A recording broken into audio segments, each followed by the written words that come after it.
ডিভিসির জলে সিন্দুরে মেঘ দেখছেন চাষিরা। নিজস্ব সংবাদদাতা বিষ্ণুপুর। আকাশ ফর্সা হয়েছে, কিন্তু চিন্তা কমেনি সোনামুখী ব্লকের বিস্তীর্ণ এলাকার মানুষের। কারণ ডিভিসি। তারা দফায় দফায় যে জল ছাড়ছে, তাতেই সিন্দুরে মেঘ দেখতে শুরু করেছেন সোনামুখী ব্লকের রাধামোহনপুর ও পূর্ব নবাসন পঞ্চায়েতের কৃষিজীবীরা। কয়েকদিনের টানা বৃষ্টিতে ইতিমধ্যেই জল ঢুকেছে বিভিন্ন সবজি ও ধানক্ষেতে। তার উপর ডিভিসি কর্তৃপক্ষ ফুলে ফেপে ওঠা দামোদরের জল দফায় দফায় ছাড়তে থাকায় বন্যা পরিস্থিতির সৃষ্টি হয়েছে রাধামোহনপুরের সমিতিমানা চর সহ দামোদর নদ বরাবর বিভিন্ন এলাকা। এইসব জায়গার চাষিদের স্মৃতিতে গত বছরের ভয়াবহ বন্যার ছবি। সেবারও ডিভিসি জল ছাড়ায় ডুবে গিয়েছিল সমিতিমানা সহ একাধিক এলাকা।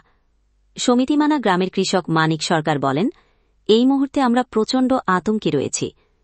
গত বছর ডিভিসি জল ছাড়ায় আমাদের সম্পূর্ণ এলাকা বন্যার কবলে পড়েছিল।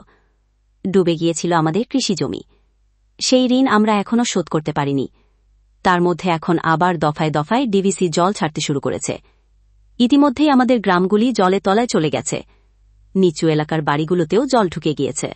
আরও জল ছাড়া হলে জমিগুলিও জলের নিচে চলে যাবে। কৃষি জমিতে যাতে জল না ঢুকে, তার জন্য গ্রামবাসীরা নিজেরাই বালির বস্তা সাজিয়ে বাঁধ তৈরি করেছেন। তাদের আশা, এতে যদি জল আটকানো সম্ভব হয়, তাহলে এবারের মতো মানুষগুলি বেঁচে যাবে। ডিভিসি সূত্রে জানা গেছে, রবিবার থেকে ডিভিসি সকাল ৮টার পর থেকে ৬৪,২৫০ কিউসেক হারে প্রতি ঘণ্টায় জল ছাড়া শুরু করেছে। তাতেই প্রমাদ গুনছেন দামোদর নদ লাগোয়া বিভিন্ন গ্রামের মানুষরা। ধন্যবাদ জ্ঞাপন ও কৃতজ্ঞতা স্বীকার সংবাদ প্রতিদিন পত্রিকা।